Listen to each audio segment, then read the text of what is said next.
to be back after being away for about a week, and we have a really special guest today.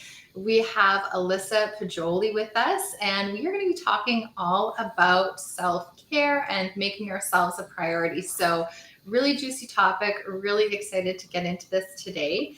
But before we get started, we're just going to quickly introduce ourselves. So, for those of you who aren't familiar with who we are, I am Jessica Melnick. I am the founder of the Anti-Arthritis Method, the host of the Happy Joints Arthritis Solutions Group, and I help both women and men with various forms of arthritis get back to living their lives the way that they choose to, not the way that they have to. And Casey, I'm going to pass it over to you. Yep. I am Casey Kephart. I'm a functional medicine nutritionist. I am the founder and creator of the Feel Good Formula. I help women with all different types of autoimmune diseases get back to the activities they love to do, trash your symptoms, and get back to the life that you've always wanted and planned for yourself. And I live in St. Petersburg, Florida, where the sun always shines. Amazing. Lucky. I say that just for you, Alyssa, because you're in Chicagoland area. Yes, I am. My name's what? What were you gonna say? Please go ahead, Alyssa. Tell us a bit about yourself. Yes. So I am located in the Chicagoland area. I am a certified health and life coach, a certified transformation coach, as well as a certified Thrive Global executive coach as of last week. So I work with working professionals, both men and women, to really help not only enhance their level of emotional intelligence, more from a leadership, communication, and relationship perspective, but alongside of that EQ work, there's a big, deep focus of self-care and self-responsibility in being able to really take ownership and accountability of who you're being and how you show up from a space so that you can have the life that you live more from a authentic, well-connected, living through values and integrity space, while being able to have that work-life integration that so many of us struggle with, because balance and work life is not something that necessarily fits in the same sentence with me. So it's important that whether you're a family, a parent with a kid, it's not that life balance, it's not that work-life balance. Balance is something with gravity, it's in a yoga pose. So really blending that mindset and that belief work around, like, what does integration look like, feel like, from a space of integrity and authenticity and well-being, of course. I love that. I feel like every person needs you in their life. So Oh, I'm an acquired taste. You'll find out more about that. So yes and no. Needs a person with your abilities in their life. Yeah. And that's why I love what you ladies are up to, because every person will gain so much wealth and health from being with the right coach. And that's why there are so many of us out here, and we all have our different flavor and flair. And it's just so important that we're all utilizing one another to transform the way humanity lives and reestablish and re-ingrain what well-being and like health looks like. Yeah, I love that. And one of the main reasons we wanted to talk to you today, Alyssa, because we know that this is your area of expertise, is how the heck do we make ourselves a priority? Because Casey and I work with, I would say, the majority are women, our clients, and we have such, I would consider it a culture, and like how we were raised in North America as women, always putting everybody else first, especially if you're a mom and a wife and all those things. And then we kind of put ourselves on the back burner until, things get really, really bad. And because we're dealing with women that have serious health conditions, we know that in order to get better from that and to manage those diseases so they don't take over our lives and really, really reduce the quality of our lives, we know that we need to make ourselves a priority. And sometimes it's really hard to get women to believe that that's okay to do, and have a mindset that this is a necessity for them in order to get better. So that's what I want to talk about a little bit more today. I know we've talked about, when we're planning for this session, these different paradigms and beliefs that really hold us back. So if you don't mind, Alyssa, I'd love for you to get into those paradigms, and so that we can, people can kind of see a different perspective of, what is holding them back from really making themselves a priority so they can get better. Yeah, absolutely. And so I guess for anyone who's watching that doesn't know what a paradigm is, because I sometimes get ahead of myself and like to think that everyone is in the coaching language. And so a paradigm, let's bring it back to elementary school. A paradigm is really a collection of beliefs and concepts that are either held by a group of people or theories or assumptions that we hold true. And so think of it as a paradigm is a blend of your neuroplasticity and your reticular activation.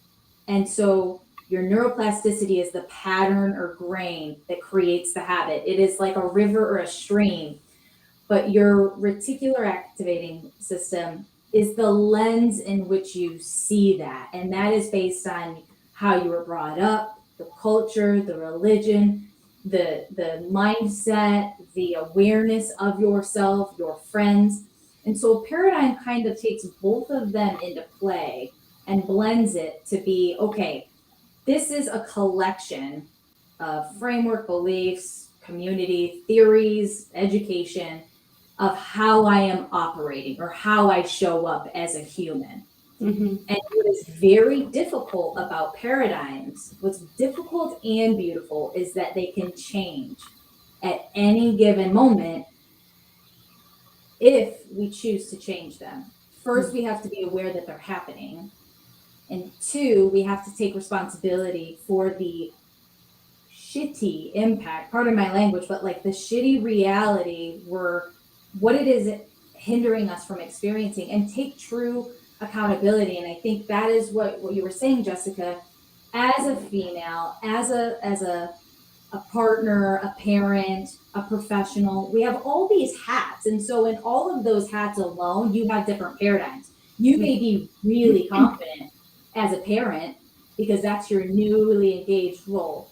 You may be an insecure partner now that like your family dynamic has changed and like you're trying to go back to work, but you have this new role that you're wanting to prioritize. And then as a professional, you can have this like, no matter what I do, it's never enough paradigm. So it's really important to encompass yourself as a whole and understand that, and there's usually like 7 paradigms, and I hope that we're going to put it in the chat after this, but I can read through them.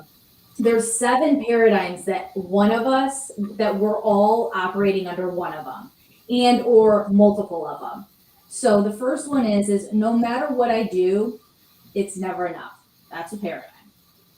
Number 2 is I'm not good enough. 3 is I don't deserve success.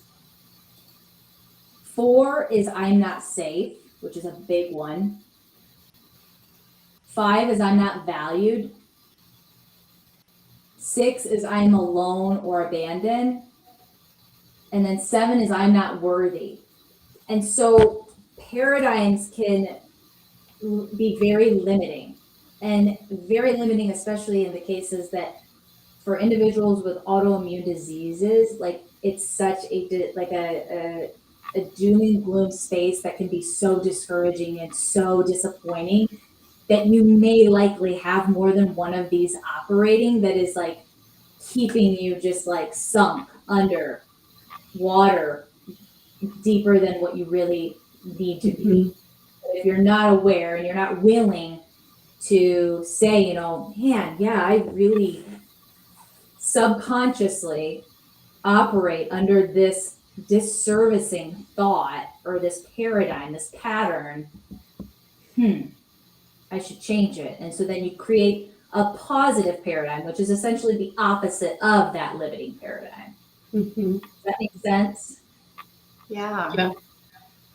Do you think it'll make okay, yeah, ask me more. I was going to say, I'm just wondering if we can kind of come up with an example for the audience of how we can, I guess, become aware of one of our paradigms or limiting beliefs that are keeping us down. So like, for example, I know in our community, a big thing is, taking the time to invest in ourselves to get better, and also in just investing the money in order to get health, to get better. That's a big one too. Mm-hmm. I find that women are really, and I'm myself too, reluctant to invest in myself. And I think sometimes in the past for me, it's been like, well, what if I don't succeed? Then is that money going to go down the drain? Or, oh, well, there's so many better things I could spend money on, or things that are more important that I should spend this money on instead of, this program or this coaching that I need in order to help me feel better or help me be more successful.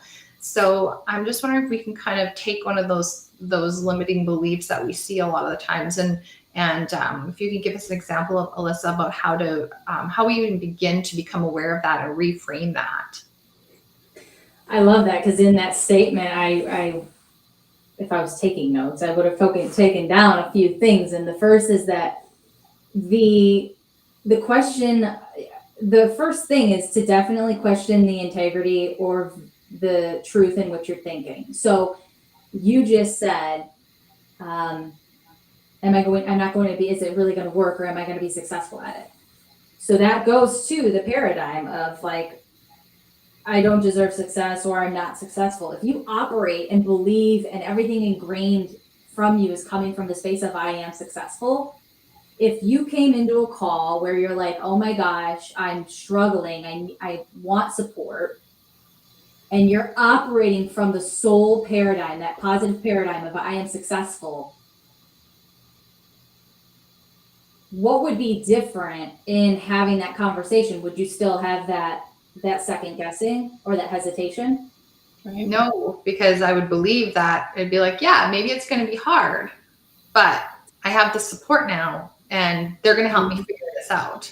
Well, and you're identifying already as successful. So the limiting paradigm is like either not deserving success or unable to be successful. So when you strip the condition, even success is a big thing. Like in the professional world, you can say, I'm not going to be successful until I reach X role or X position. Mm-hmm. In the parenting role, I'm not going to be successful unless my kid gets X A's or grades or goes to this. In the personal health, I'm not going to be successful unless I get to this weight, or I feel this good for this long. Like that is conditional. And every time, and we automatically do that as humans, which like deprives us from actually being able to get to the goal. Because when you identify with success, there's no external validation that you need, because you're identifying with it as successful. It's going to happen. Another thing you said is I should be spending my money on other things or being more useful. Is that true, that the things are going to be more important or more useful? Not necessarily. So that's another thing. Is this true? Another thing is the shoulds. The should, need to, have to, eliminate them from your vocabulary. That language patterning alone exacerbates limiting paradigms to keep you stuck. So you don't have to, you get to. Mm-hmm. I don't need to, I would like to. I should, no, I could. When we really start to hone that awareness in of like, in what path is my language pattern putting me in? And it's one of two, an opportunity or an obligation. Mm-hmm.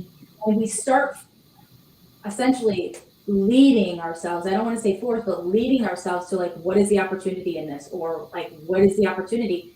You're going to feel that expansion. And then that's when that positive paradigm can actually like root itself, and then you can create that new stream or river. That's where the neuroplasticity really happens. But like, you get to challenge your thoughts of what it is you're thinking, how is it you're impacting. So an example of this too is if we actually use this example of I'm not going to be successful to I am successful. If you use that paradigm and say it's a random Tuesday morning and you're having like a crappy thought that's putting you back into the despair space, Mm-hmm. talk to yourself. You know what, Alyssa? Like you're gonna start to, like you are successful. You're changing your paradigm. We're creating your neuroplasticity. Like, I am successful. Say it 3 times. I am successful. I am successful. I am successful. And then look for ways. Validate yourself. In the last 24 hours, what have I been successful with? How have I been successful? So this can be applied to the like, I'm not valued, right? Change it to I am valued, and then find that data to validate how you are valued or how you are valuable. It's not going to come easy overnight and just happen. Like, we have to do the work to coach ourselves through this and like educate and create the neuroplasticity.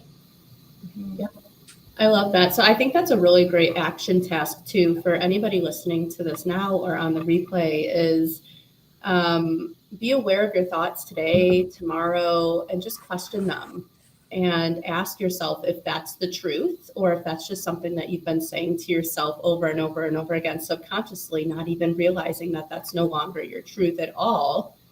Well, and it sounds super simple, but it's not. And Right.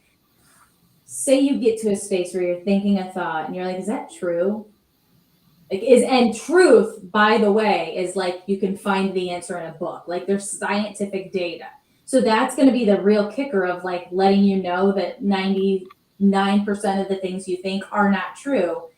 And so then taking it one step further of like, when I choose to think this thought, like it makes me feel blank. Mm-hmm. And if that thought is like belittled, disempowered, angry, frustrated, lonely, like you get to look at yourself in the mirror and say, you know, what is the intention behind choosing to think a thought that literally makes me feel X, Y, and Z? What is that intention? And maybe sometimes it's because you want to be shameful to yourself, or other times you want to be judgmental, or other times you want to be a victim versus a victor.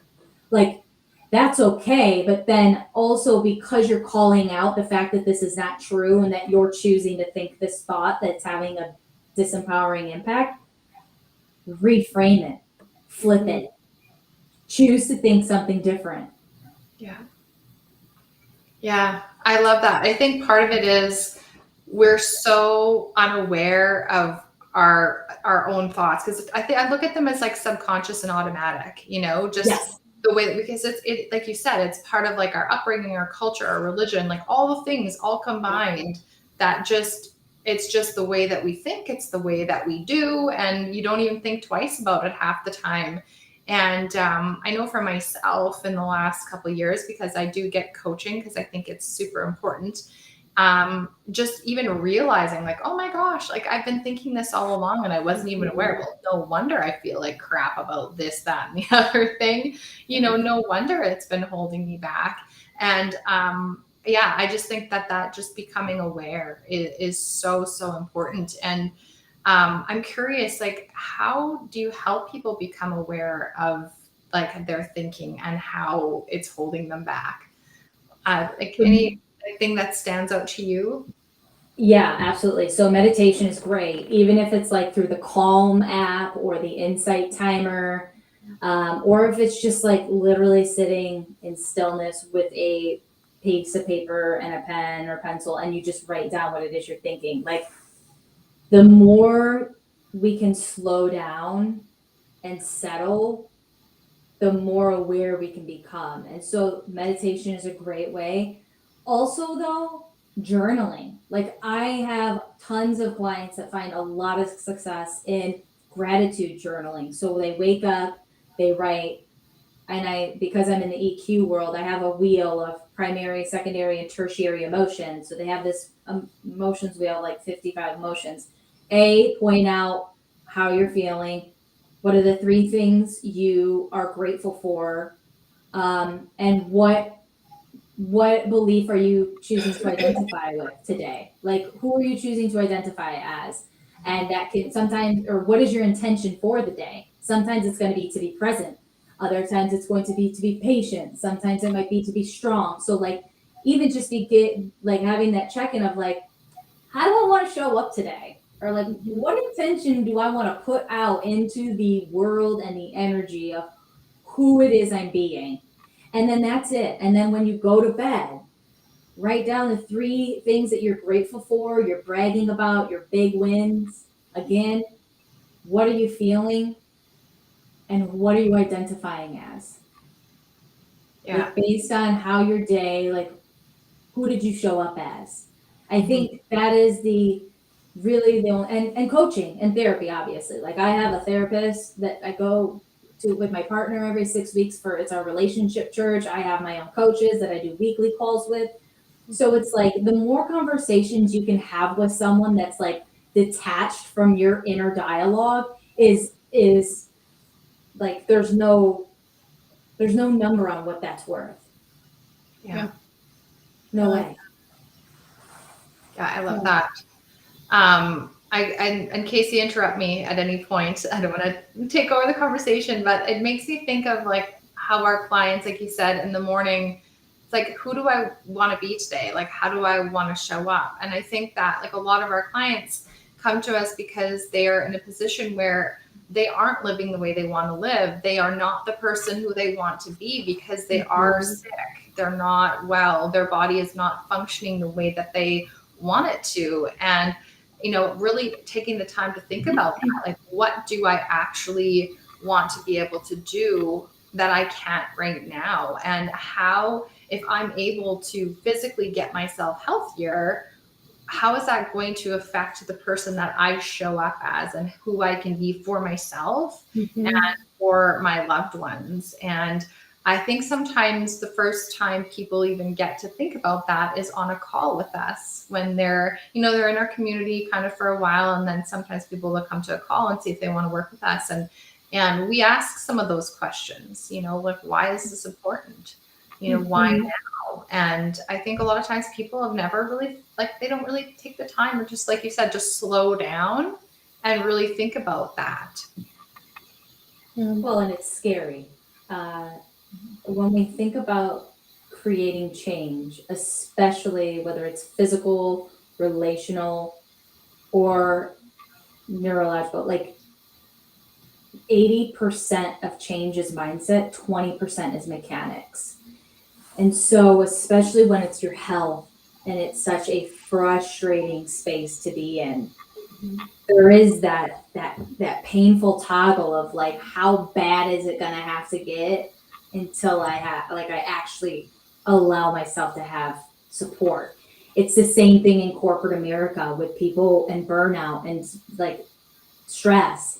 They allow themselves to get so far down the line that they're diagnosed with something. But I say this because there's also that other component of identifying as your condition. And if there's anything that I make very clear in the context of paradigms, neuroplasticity, and like being your beautiful self, is that you are not your condition. You are a human being that has a condition that, yes, it may feel like it takes over physically, mentally, and emotionally, but it is not who you are. It may impact how you show up, which then again, because you are a beautiful individual, you get to give yourself patience, compassion, understanding. You get to give yourself the gift of having support and accountability. But be mindful of like, how are you identifying in close proximity to your actual experience of life? I love that. I think that's a great reminder because sometimes we're so caught up in our autoimmune disease because that dictates sometimes our life and our relationships, our work, our fun, everything, and that we just become our disease and we forget who we really are. I love how you said that. And it's one of those things that this life is happening. It's happening for you. Like, as messed up as it seems, like an autoimmune disease, yes, is a terrible experience often, and it is a condition. But in the midst of it all, it happens as part of life and for you. It's not happening to you. Like even that mindset frame of like, it is an opportunity to get to connect to myself, to really allow myself to like learn about myself, to heal myself. Like there is a sick trick in opportunity of that experience. But your mindset, that 80% psychology, 20% mechanics, that is where the neuroplasticity and that your thoughts and your beliefs are either making or breaking your experience right now. 100%. And I think Jessica and I can both agree on this, and that both of us having an autoimmune disease has led us to our businesses. That was our opportunity because of our autoimmune disease. It was an opportunity for Jessica and I to meet. We never would have met if we both didn't have an autoimmune disease and decided to do our business. It was an opportunity to help other people. So if you look at it that way, that's exactly what Alyssa's saying. Like, what are you getting out? What positive things are you getting out of having your autoimmune disease symptoms or disease in general? Are you getting closer to your partner? Go ahead, Alyssa. Well, so, and if you're not, right, like here you have beautiful resources. And so if you don't choose to get help, really taking a step back and like, what does that reveal to you about you? Like that in and of itself, like the awareness to be like, oh my God, I feel like shit. My life sucks. This condition is impacting my work, my relationship, like my self-identity, my confidence, all of that. And so if you then continue to just like live every day without creating a change or investing in yourself or offering to like get support, like that in and of itself reveals something to you about you. And that is likely a deep limiting paradigm of that you're not worthy, you don't love yourself, you're not going to be like, I mean, this goes deep. I know we're getting on time, but I had to say that check-in for people. Yeah. When we first talked, Alyssa, that was probably the first thing you said to me about like, what does it say about you if you don't prioritize yourself, if you don't prioritize your health? Like it's saying all of the things about you and nobody else, because this is like victim mode. This is your choice to do something about, and you're not respecting yourself or, and you can say it better than I can, but I love that you put it in that direction to make you look inside of you instead of just what external things can we blame it on. Yeah. Well, and women are so much more, it's interesting, like in the health field, men are way worse at like going to the doctor, getting things checked. Like they're terrible with anything like health or self-care related. But when it comes time to investing in themselves, it's like, boom, yeah, no, fine. With women, it's opposite. Like we're more apt to go get annual checkups, do this, make sure everyone else is taken care of. But when it comes to investing in ourselves, it's like there's this big block. And whether that's because of like a household or a professional status or a belief, like there's just also that blockade that's also a reason why I said that, because where attention goes, energy flows, and where energy flows, money gets to essentially flow. But if you're not allowing that in that aspect of your life, like there's likely deep limiting paradigms around worth and value and success that get to be addressed. Yeah. Love that. I think that's it for today. We're at 30 minutes. Do we have anything else to say? No, I think that was great. I think you really clearly answered all of our questions, Alyssa, and it's just great food for thought for our community. Because like I said, I know that a lot of our community has a really hard time making themselves a priority. And I know for me, it's my priority to try to help them make themselves a priority.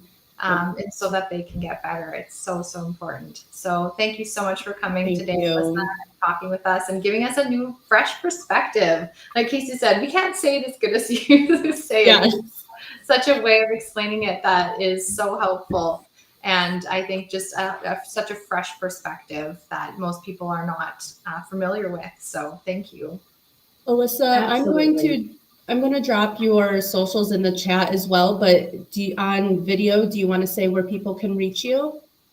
I have a website, but I'm on all platforms. So Facebook, LinkedIn, Instagram, Twitter, YouTube. I do weekly videos on EQ and like self-awareness stuff on YouTube if you want to kind of like be held accountable and this kind of stuff. But really, yeah, those are my spots. Okay, awesome. So everybody look in the chat. Her stuff will be there, her handles. And that's it. I hope to see you later and come back on and talk about more deep matters that matter. Nice. Mic drop. Boom. You're right. Love it. All right. Bye, everybody.